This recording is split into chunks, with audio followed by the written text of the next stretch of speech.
Facebook Live edition of What's Brewing PA. I'm Glen Macnow. We're going to be joined momentarily by my pal Joe Sixpack. It is a warm Friday afternoon in the Delaware Valley, and we are really looking forward to spending some time with you over the course of the next 45 minutes or so talking about beer. Joe Sixpack, how's your week been?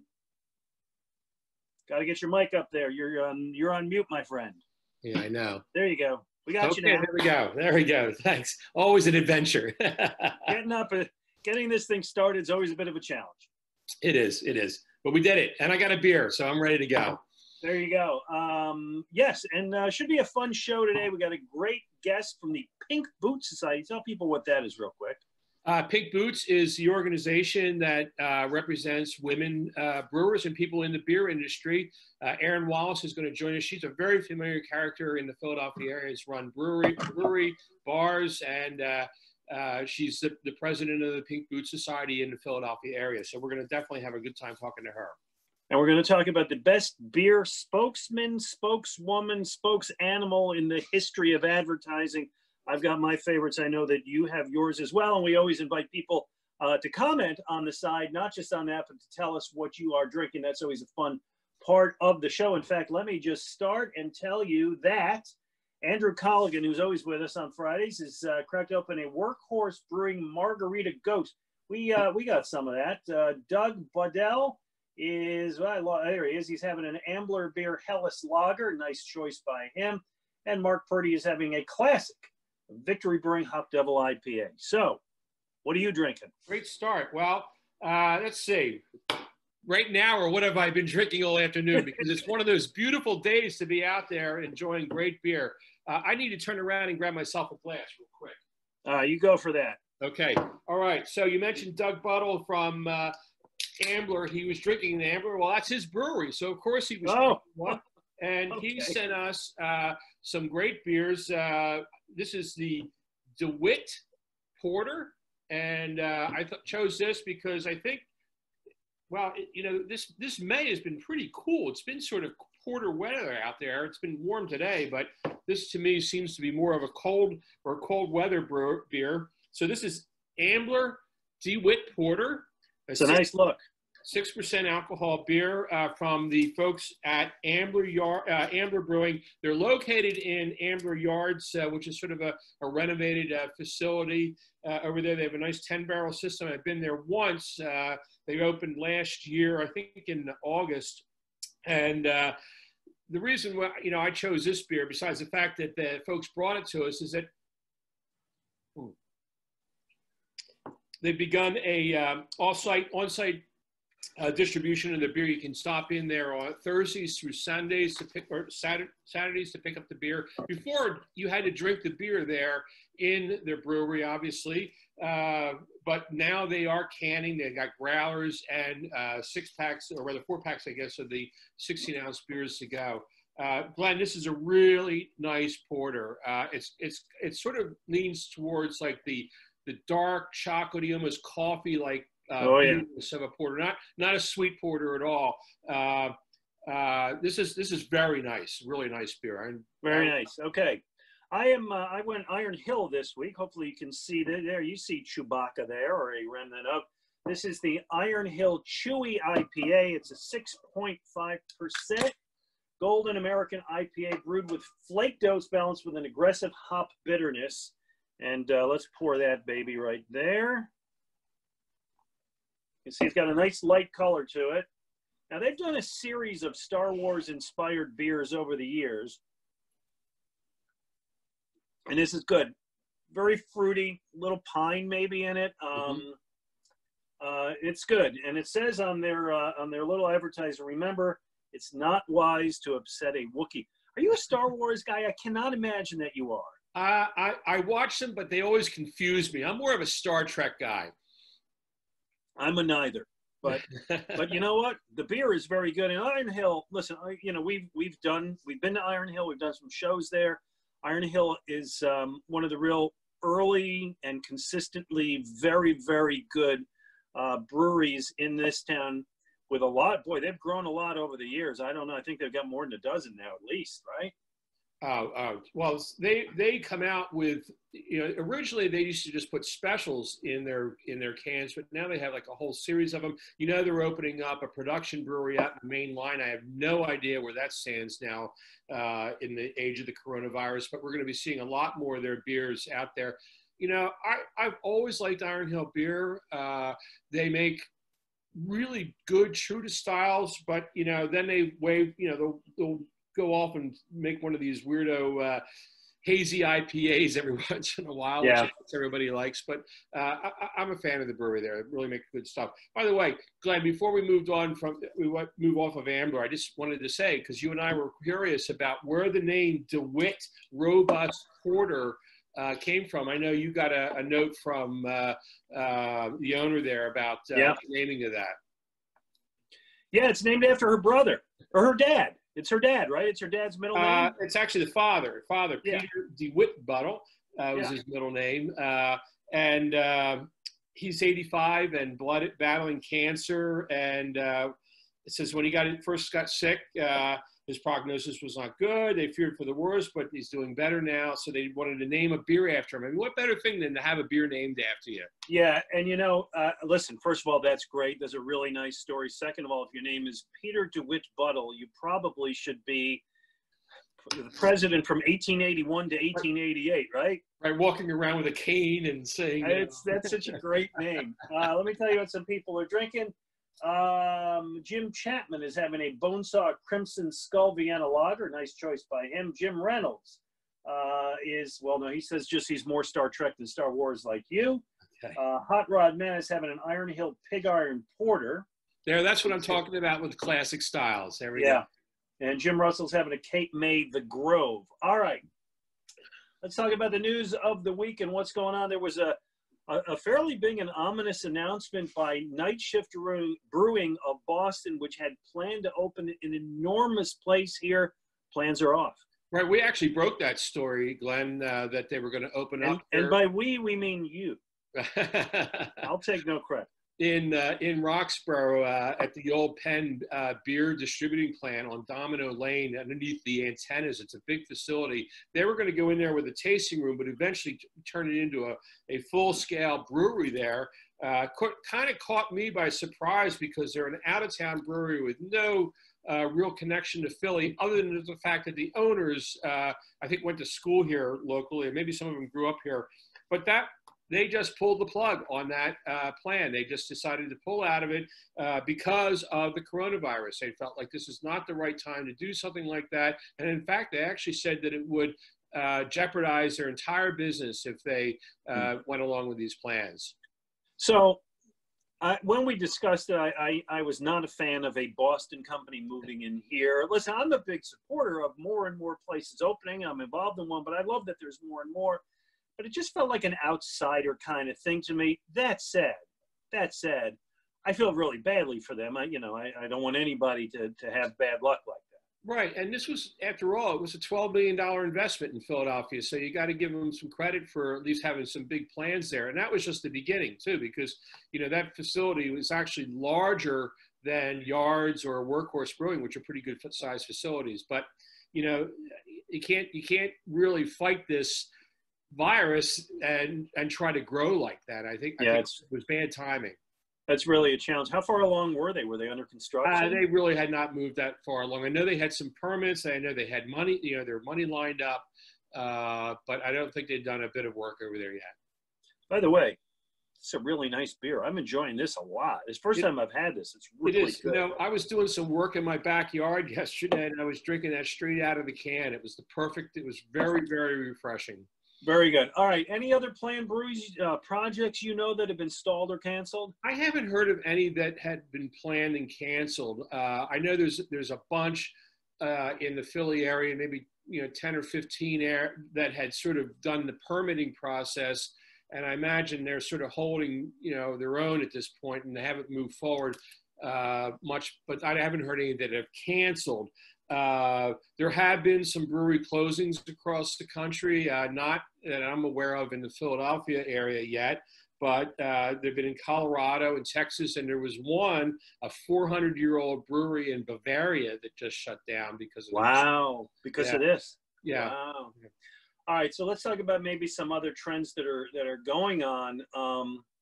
And I got a note from you that some breweries are switching over to lager production. That's got to make you happy. One of your favorites. It does. It's interesting. I don't know how big of a trend this is yet, but it is a good idea because first of all, lager beer can be a little bit cheaper to make. It also requires longer time in the tank. So these breweries are not moving their beer very quickly, so they can spend more time in the tanks. And if it's made properly, it can stay on the shelves a little bit longer than some of these very highly hopped beers that require freshness. So we're hearing some stories from, especially in the Midwest, of some breweries that they were ale breweries that are sort of starting to switch over to lager making. So that's sort of an interesting trend, and it's a good idea. Yeah. If you're not moving a lot of product and you have the time to do it, sure, why not? I like it. Let me just report what some people are drinking. Matt Torino is having a Trogs Hopback Ambler Ale this evening. Matt Nalbone is having a Mr. Gilead, an English IPA from Mad Princess Brewing. I don't know that brewery. You know that brewery? They're in central Pennsylvania, I believe, and I've not had that beer. I don't think I've had anything from them, actually. Stanley Tworick is having a Pizza Boy Mango River, and Scott Murray is enjoying a Neshaminy Creek Brewing, a good problem to have. Nice. Nice, but we just kind of love this Friday afternoon happy hour where we're drinking beer and you're drinking beer, and it's really, hey, it's fun for us. We wish we were on TV right now, but this beats doing nothing. Also, you say good idea, and this has gotten a lot of traction this week. Pennsylvania just okayed the opportunity to make cocktails. That's going to help a lot of places. I think it will, because you can make the cocktails to go. They have to be in a sealed container and then sent out. And I think it's a good idea. I think it's, believe it or not, it's a good idea for beer drinkers too. Even if you aren't into cocktails, a lot of the breweries that we go to do sell cocktails. They make them out of Pennsylvania spirits. Right, yeah. Exactly. Yeah. Conchi does it. And so this is a way for them to provide spirits to their customers for delivery. We'll see how it takes off. I wonder how well a Bloody Mary will. I guess it would stay okay on delivery. So, yeah, I mean, you're gonna have to skip the ice, but yeah, I think. Yeah, that's a good question. You probably want to go non-carbonated, right? Because I would think so, because they don't have the ability, unless they're making big growlers and they're counter pressure filling them. Maybe, I don't know. I have no idea how they're going to do that. You know what? Future show for us, man. It is. Let's do that. Let's get some of those cocktails, and we'll let you know if they're any good. Okay, I watched on the news yesterday. Wisconsin has now opened up over the governor's objections. The State Supreme Court just said, like, everybody go, do whatever you want. And they showed a bar. I don't know if it was a brew pub, but it was a bar 10 miles away from Milwaukee, flooded with people. 160 people in this place, all bumping up against each other, sweating on each other, drinking, but they're all drinking. And you had a good story about this happened in Maine. The governor said, no, no, no. And a couple places just said, like, oh, no, we're just open. Yeah, there's this guy named Rick Savage, who I think is appropriately named, who decided to hell with it. The bars and breweries and restaurants were not supposed to open up in Maine until June 1st. And he said, the hell with it. I'm going to open up now. Made a big deal of it. A bunch of Trumpers showed up with their shirts and so on, red hats. I mean, it became hopefully not automatic weapons, right? Not there. But it was a big political statement. And they opened up, I think they were for one day, and then the Maine state government said, okay, fine, open up, but we're pulling your health department license. So, good luck serving any food or beer. Yeah, listen, people, whatever, I don't care your politics, just be smart, don't be dumb. Be smart. Don't risk your life and other people's. Hey, Rich Hannon is drinking an orange tabby lager from L.A. Ale Works. Nice. John Zornick is drinking, I believe the name of the beer is Been 20 Years, which is a classic Vermont beer. And Tom Serentsitz, is having a Yards Lager. Joe Sixpack, it is astounding to me, even now, the variety of beers that people are getting and enjoying. Even with limited availability, people are still picking up fun, new, creative stuff. It's true. And I love hearing about what people are drinking because it tells me when I should go out there and look for it. I know it's available. All right. We got into this, and I love this topic. It was your idea, the best spokesman, beer spokesman in the history of advertising. So we did a little research. I found a couple of early ones. They don't sell Ham's beer around here, right? When I lived in the Midwest in Detroit, I could get Ham's beer. It's from Minnesota. Right. I think that if you see it, it's just like a generic Pabst product. It tastes like everything else Pabst makes. Okay. Well, back in the day, it was pretty good and interesting beer. Anyway, they've had the Beer Bear logo since early in the 20th century. That's an early one. The toucans for Guinness, which are a great part of advertising, been around since 1935. They've done some great ads. The Clydesdales, and we've talked about the Clydesdales before. I read this. Let me read this to you. I love this little story. Clydesdales first appeared in 1933 as a gift from the brewery's CEO to his son to celebrate the end of Prohibition.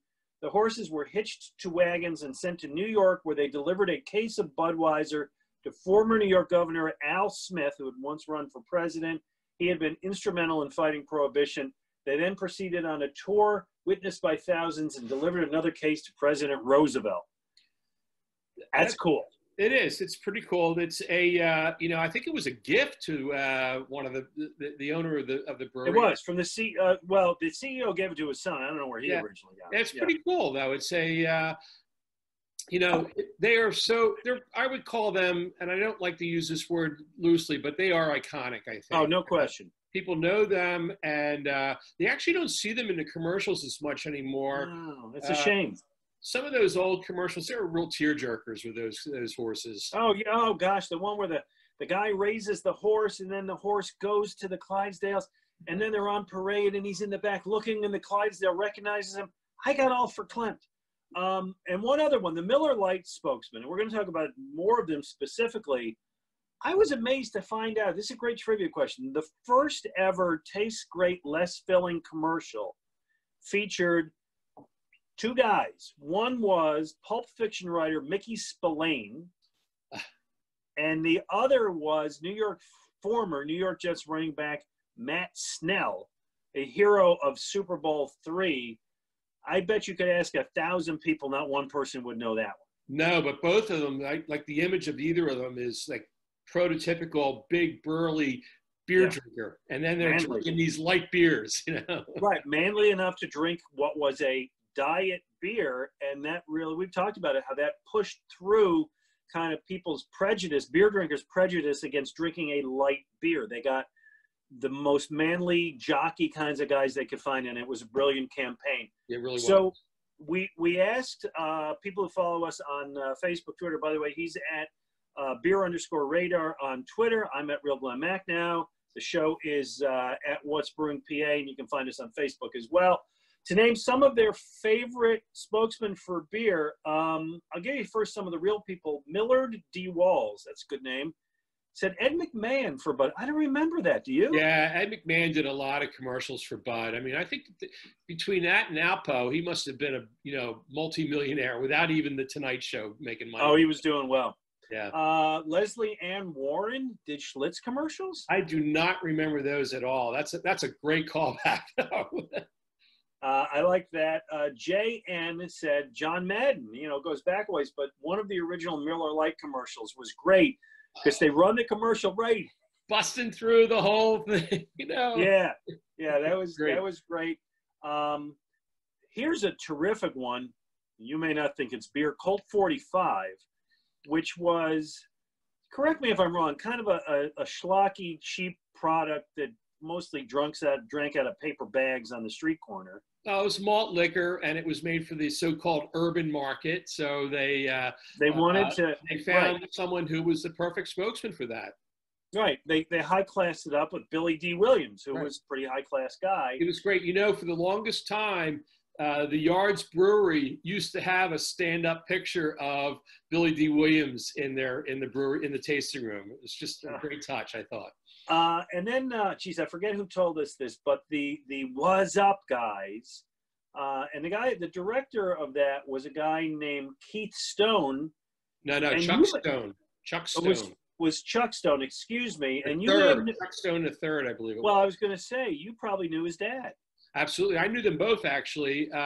And Chuck, I worked with, and one of my favorite daily news people ever. He was a columnist for the paper, and then his son became a pretty good film director and commercial maker. Right, and he is, I believe he is the first person you see in that commercial when they're all sitting around going, what's up?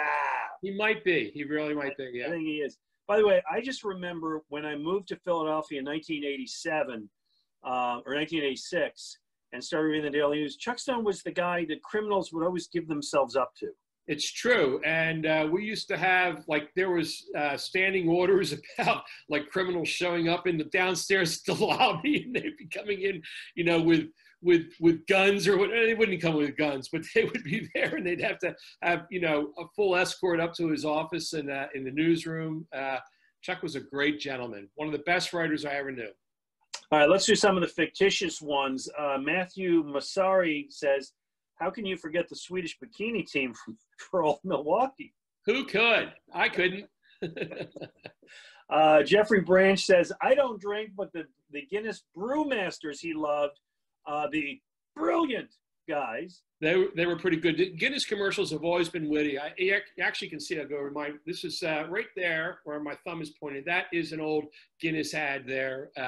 They made great advertising. They've been around forever, so but they've always had wonderful advertising images.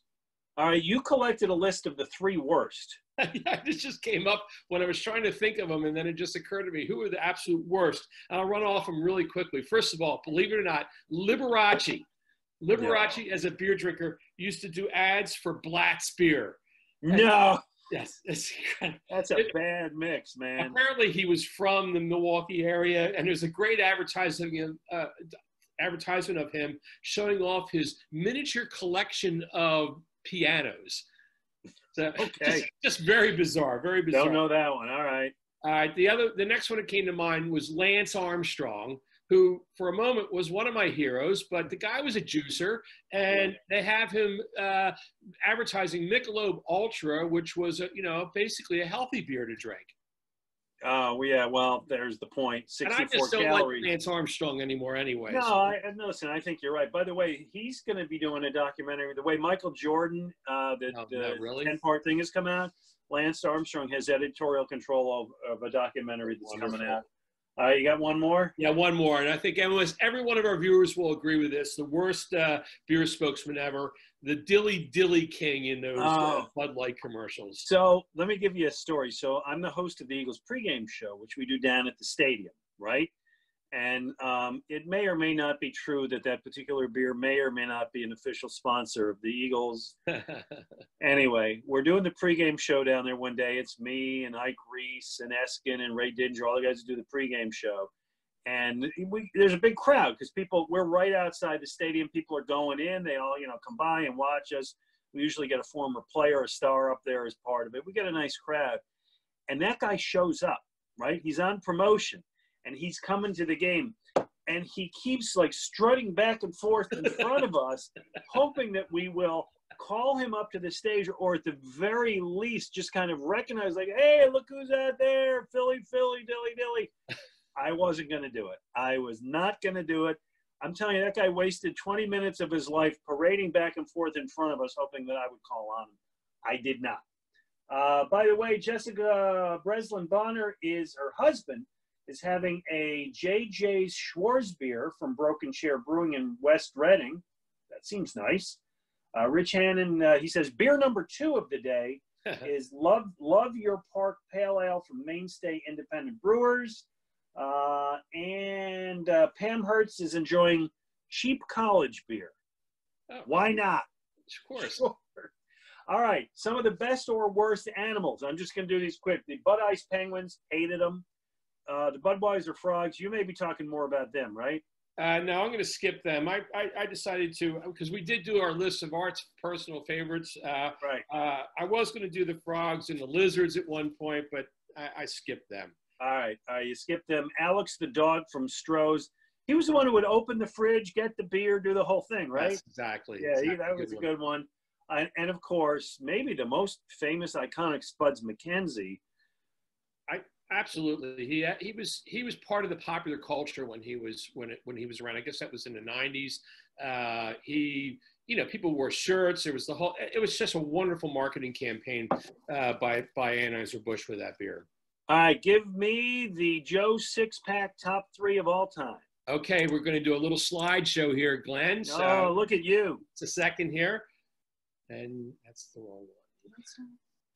I got to tell you, any technical stuff you see on this show is by Joe Sixpack, not by me. Okay, these are both of our favorite TV characters. My number 3 is the Swedish Bikini team. Somebody asked whether we could forget it. How could we forget it? This was a great ad campaign by Old Milwaukee. It's, again, iconic, I guess, in a sense. I had an opportunity to interview one of the members of the Bikini team, Peggy Trentini, some time ago, who told me, I never realized this, that entire campaign was shut down because at the time, Old Milwaukee was facing, I guess it was actually owned by Stroh's at the time. They were facing a workplace sex harassment case at the time. So maybe it wouldn't be a good idea to do these bikini commercials. Okay. They used to tour, by the way. My number 2, of course, Duffman from Duff Beer. It's not a commercial, but, the Simpsons are about as close to real life as we can get. How can you not like a beer spokesman in blue tights? I mean, come on. Yeah, that's good. I love the belt of beer around his waist. Exactly. And finally, my number 3, I'm going way back with this one, Bert and Harry from the Peel's Real Draft. Wow, that's old school. It is, but I will tell you the reason I went with this is because this one is ingrained in my brain. It is probably one of the earliest beer exposures I ever had in my house, in my family, because I grew up in a non-drinking family, but I would see these commercials. They were in the late 50s, I guess is when I saw them, but I've seen, reruns of them over time. Bert and Harry were they're fictitious people. Obviously, they were the so-called owners and flax for the Peel's Brewing. They were voiced by Bob and Ray, who were one of the great old radio comedy teams. Ray Goulding and his partner, Bob Elliott, who is the father of Chris Elliott, who we see on TV. Oh, wow. Yeah, Bob and Ray. Sure. Exactly. They were great. So these were great ads. It was a great spirit. They were, just talking, very delightfully about beer. And the funny thing about it is that these were really, really successful ads, but it may have played into the downfall of Peel's because so many people would buy the beer for the first time and they hated the beer. And then through word of mouth, nobody else would buy it. So Peel's was sort of sunk as a result of these ads. All right. Before I give you my top 3, let me tell you that Jay Pratt is with us. He's enjoying a Maine Brewing Company lunch. That is boy, I've had that. That's a great beer. Good for him. Brian Thomas is having a Warwick Farm Super Citra IPA. And Robin Holmes is enjoying a Victory No-Brainer. All right. So my top 3 beer spokesman people of all time. Number 3, come on, the most interesting man in the world, which I found out a lot about. First of all, like me, he went to Boston University. I was impressed with that. The guy's name is Jonathan Goldsmith, an American actor. He was a stage actor. He was in a lot of films. He got shot by John Wayne in the movie The Shootist, right between the eyes. He also hung Clint Eastwood in Hang 'em High. Yeah, he started out in Westerns, as you can see. And you find him all the time in like old Gunsmokes, Bonanzas, Adam 12s. He always turns up as the bad guy. He had a great career as the most interesting man in the world. The year he started, sales of Dos Equis went up 16%. They said it was all him. Wow. Good for him. Number 2, we talked about Miller Lite. The best spokesman ever for Miller Lite was Bob Uecker, former catcher, bad major league catcher for a lot of you, played for the Phillies for a couple of years. Had a great line once where he said, Philadelphia fans were so mean that they booed the kids who didn't find the eggs on Easter egg day. And he said Philadelphia fans were so mean that if somebody fell from the upper deck to the lower deck, they booed if he survived. Anyway, he came up with a line that people still use, in the commercial where he's at a ball game and they change his seat, and that line is Joe Sixpack. Must be in the front row. Still a great line. He's my number 2, and my all-time favorite beer spokesman are the brothers, Doug and Bob McKenzie. This might be my roots in upstate New York. I grew up near the Canadian border. I used to watch Canadian TV, and guys like this were on all the time. The Hosers for Molson. It's Rick Moranis and Dave Thomas from SCTV. And it started as a skit on SCTV, and the basis for it was Canadian TV used to have a rule that a certain percentage of the content had to be Canadian-oriented, whatever that means. So as a lark, as a mock, they did these 2 drunken brothers, Doug and Bob McKenzie. They ended up doing the commercials. I love them. The best spokesman of all time. I can't disagree. I love their 12 Days of Christmas, by the way. It's one of my favorites. 12 Beers of Christmas, I guess it is. 5 beers, yeah. All right, so it's time for our guest, if she happens to be waiting. We're going to bring in Erin Wallace here, and we hope that she can join us quickly. She's going to be joining us as to talk a little bit about her restaurant, and let's see if I can get her. Well, while you're looking for her, let me tell you that Dennis Peterson is enjoying a Glasstown 856 double IPA. That's nice. Oh, Hot Rod Matt says he applauds you for remembering Bert and Harry. He said, yeah, I'm that old. Bob and Ray were great. And Kathy Ann is enjoying a Jersey Juice, while her husband Justin has a latitude adjustment from Flying Fish. Greetings, and Erin is with us. Hi, Erin. Hi, how are you? So great to see you. Looks like you're in the bar at Devil's Den. Yeah, we just reopened last weekend. So we're here Thursday, Friday, Saturday, and Sunday right now. So. Fantastic. How are you surviving this whole thing? Oh, it's been a long 2 months here. We're getting through. Trying to figure out how this all works now. Doing takeout only, and it's not really what I ever envisioned for the Devil's Den. So we're just trying to get by the best we can and see how it goes. Well, Erin, while we have this conversation, Joe Sixpack and I would love to open these beers these crowlers that were delivered to our house. This is a Drake in the Pink Boots from Tannery Run Brewworks. Tell us about this. So every year, the Pink Boots Society, one of our largest fundraisers, is collaboration beers. Around March 8th, we pair up with breweries around the world, actually, and brew different collaboration beers with proceeds of the money going to the Pink Boots Society. Tannery Run brew a little earlier this year. They brew it in January. I had a chance to go up for the brew day. So they did an India Pale Lager because they used the YCH Pink Boots Hop Blend for it. Tell us what that is, by the way, Erin, the YCH. Sure. So Yakima Chief Hops, every year they come out to our national Pink Boots meetings at the Great American Beer Festival. And as a group, we select hops to use to create a blend. And then the different breweries that do the collaborations purchase those hops and create a beer with it. This is one of the big hop farms in the Northwest. Yeah, and it's really great. And then portions of the sales of those hops get donated to Pink Boots as well. This year, between YCH and Country Malt Group, who sold the hops, they donated over $117,000 to the Pink Boots Society for our scholarship fund. Yeah, it's every year we just keep doing more and more for it, so it's pretty awesome. It's been really great. And the nice thing about having the hops is it really gives the breweries a chance. It gets the women involved in making the hop blend and having a say in what the beers are going to be. But it really gives each brewery a chance to use something similar, but everyone in a different way.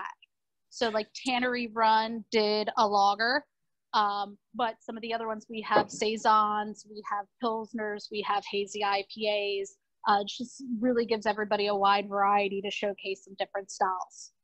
So Erin, Joe Sixpack and I, before we ever did the TV show, used to do a podcast, and we discussed this on the podcast years ago, and we discussed the issue. And I mean, I don't mean to sound cliche, women in beer. Mm-hmm. And there is a survey. The most recent year I found was 2016. I don't know how much it's changed. 51% of men say who drink alcohol at least once a week say beer is their favorite form of alcohol. Only 26% of women say the same thing. Why do you think there's the discrepancy? Well, speaking of marketing, which you were doing earlier, I think a lot of it depends on how beer was marketed to women. I mean, I still hear it a lot that, you know, women like fruity beer. They like, you know, things that taste more like wine. I don't really see that to be the case with the women who are drinking in the bar. I recently had a day, we had a raspberry saison at the Devil's Den, and I was behind the bar. And a guy's like, give me that girly beer. I want to drink that girly beer, you know? And I was like, what are you talking about? Like, what are you talking about? And he wanted the raspberry saison. And I felt it was very funny because all of the 4 women sitting at the bar, none of them were drinking that. They were drinking Imperial IPAs. They were drinking a bourbon barrel aged stout. Yeah. But there were 3 people drinking the raspberry saison at the bar, and they were all men. So I believe a lot of misconceptions and all. And, you know, the beer industry has not always advertised to women. And, you know, it can be very intimidating. It's still a very male-dominated field. And, so the Swedish Bikini team is not aimed at attracting women drinkers, eh? No. I threw that in there for you, Erin. Come on. Trust me, I was thinking about what to say about that one. I was watching. Well, you know, it's interesting because over the years, and as Glenn noted, we had talked about this years ago in our podcast about the attempts to market beer to women. And, you know, there have been beers made just, you know, supposedly for women. And at that time, we talked about 2 specific beers, one called Slingback from High Heel Brewing, and another one called Chick Beer. Could you be more overt? Exactly. I mean, you had this whole advertising mentality for women too, that it's like the shrink it and pink it. Like if you make it smaller and more delicate and you make it pink, women are like it. I don't think that's the case at all. Most of the women I know enjoy good IPAs. They love a good bourbon barrel aged stout. They love, you know, Pilsners. Like, I mean, I happen to be drinking a fruited beer today, but I'm choosing one of our Pink Boots collaborations. But, you know, I'm a huge sour and saison fan. So it's just the way I believe way things are marketed. Well, does not help the situation. You know, interestingly, both those beers that I mentioned, they're both out of business now. Yeah. So they didn't last very long. Yeah, I mean, I'm not surprised. I really do get a sense that some of the change, the positive change, is because, and you'll know about this better than I, the nature of brew pubs is much more friendly now to a more open crowd, a more diverse crowd, a younger crowd. People bring their kids. Women are probably more comfortable in bars than they were 10, 15 years ago. Yeah, it's more welcoming. Yeah, and I feel a lot of people have been, you know, I mean, you have a lot more bar owners and bar managers out there that are women than what you had 12, 16 years, you know, 16 years ago when I got into the business of managing and owning bars.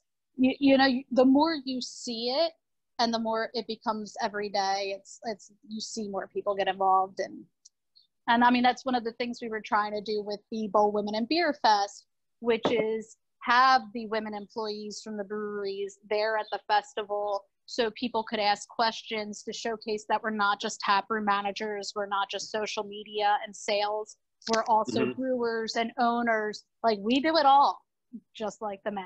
So, and the more you see it, the more the less it becomes a thing. And that's what we're trying to do. So I know, Erin, I've always admired your taste in beer. You mentioned sours. We've done sour beer events over the time. I love sour beers. I'm curious, though, about this Drake and the Pink Boots. First of all, can you shed any light on the name of the beer or what's going on with that? That I can't. They came up with that one. So all right, so they were drinking when they came up with it. Yeah, I don't know where Carly and Tim and all came up with that. They had told me about their idea. This was one of their splash beers. So the idea was for an easy drinking lager that uses the Pink Boots hop blend and showcases that. And then I believe they did some kind of blonde ale with the other half of it. They did. That's this one here. It's I heard. So what they do out there is they do double batches, and then they split them up and make two different beers off the same original beer, or off the same original brew rather. So I haven't tasted that one yet. This is actually really delightful. I don't know, Glenn, if you cracked yours open yet. In fact, I have, and I'm enjoying it. Good. Yeah, it's nice, very easy. I'm surprised it was made in January because it's really held up quite well. And frankly, I think of it more as a good backyard beer, a good summer sipper, really. Absolutely. It's I think it's 4.6%, and it's it's very drinkable. And it was nice. They used some local corn from Deer Creek malt as well, so it brought in a lot of local ingredients. And I know right there now they're doing a special for this weekend where they're doing a raspberry infused version of this for crowlers as well. So, and you're serving it on tap down there at Devil's Den as well. I did. I actually had it on when we closed up. Okay. Yeah, we had it on. We ran it for a couple of events. We ran it for, we did a part of the Malt and Grain Symposium with Deer Creek, and I had it on then. And then we put it back on in March because I was going to do an event with Tannery Run on St. Patrick's Day before they closed us up. Erin, one of the things I like to do as we're doing the show is check in with the people who are watching and see what they are drinking. And Mike Vrieswick, the greatest basketball player in the history of the Big Five, is having a Hidden Trail Northwest Hazy Pale Ale from Wild Ride Brewing in Redmond, Oregon. That beer traveled a long way. Really? Pamhurst Hill, and we do have a good number of women viewers, which we appreciate, is drinking a Hidden River two-dimensional Conlinium. That mean anything to you guys? No, but they're making great beers out there. And they're a Pink Boots member brewery as well. Are they really? Oh, they are. Oh, that's great. Yeah, Bob Jillian has been a very active member with our group. Good. Bob and Ash is having a Redham Premium by Sly Fox, and Kathy Rigney McCall is having a Craig, which is her husband, is drinking a Fathead Hops Julu. And by the way, he agrees with you, Joe Sixpack, that Bob and Ray are the greatest comedy team ever. So there you go. They were great. They were great. And it was a lighthearted humor. Hey, Erin, do you have any favorite? I know you have every right to diss me on my Swedish bikini team. Do you have any favorite beer spokesmen? Whatever. I have to say the most interesting guy in the world, man of the world, was always one of my favorites. Spuds McKenzie growing up, but they were always good ones too. You know, craft beer needs a spokesman like that, or a spokes dog, or whatever. There hasn't been one yet, as far as I know. I don't think so.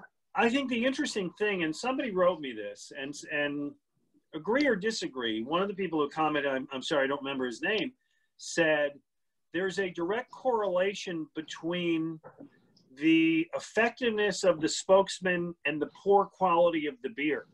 Oh yeah, the better the beer commercial, the worse the beer, in my absolutely. Yeah. And the more creative the spokes dog, woman, person, whatever they have, you know it's a bad beer. I don't know. So, Erin, you're open for food delivery. Tell us how that works. So right now, the Devil's Den is open for takeout only.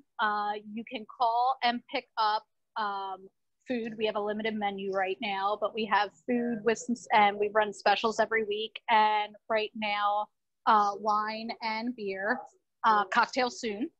And then you can order for delivery through Caviar. We're currently just on Caviar. Yeah, so that helps on rainy days. I hope so, because, both Glenn and I have been talking about this for a number of weeks now, just the amazing burden this pandemic has on small business people like yourself. Yeah, it's been really tough.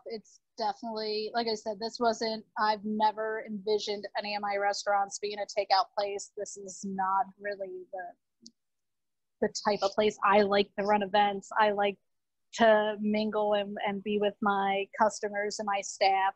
And doing this is definitely not what I really had planned, but we're figuring out how to make it work the best that we can right now. And I think that's what everybody's doing. We're getting ready to run a couple virtual events. The Devil's Den will be hosting some like bi-weekly comedy shows with one of my bartenders who's a comedian.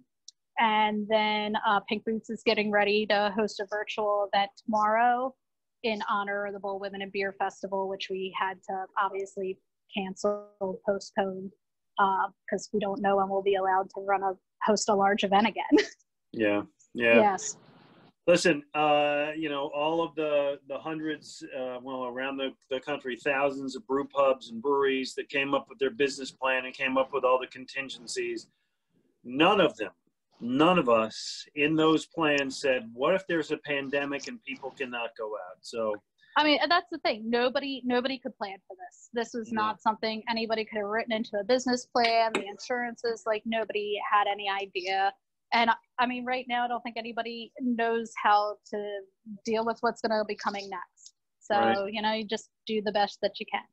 Try to roll with it. And we wish you the best. Joe Sixpack, I got food being delivered to my house in about 5 minutes. So if you want to try to wrap this up, it would be a good thing. Okay. Well, Erin, thanks so much. Erin Wallace from Devil's Den and the Pink Boot Society. Really appreciate you joining us. Hope you can join us tomorrow at 5 p.m. for Pink Boots Cheers.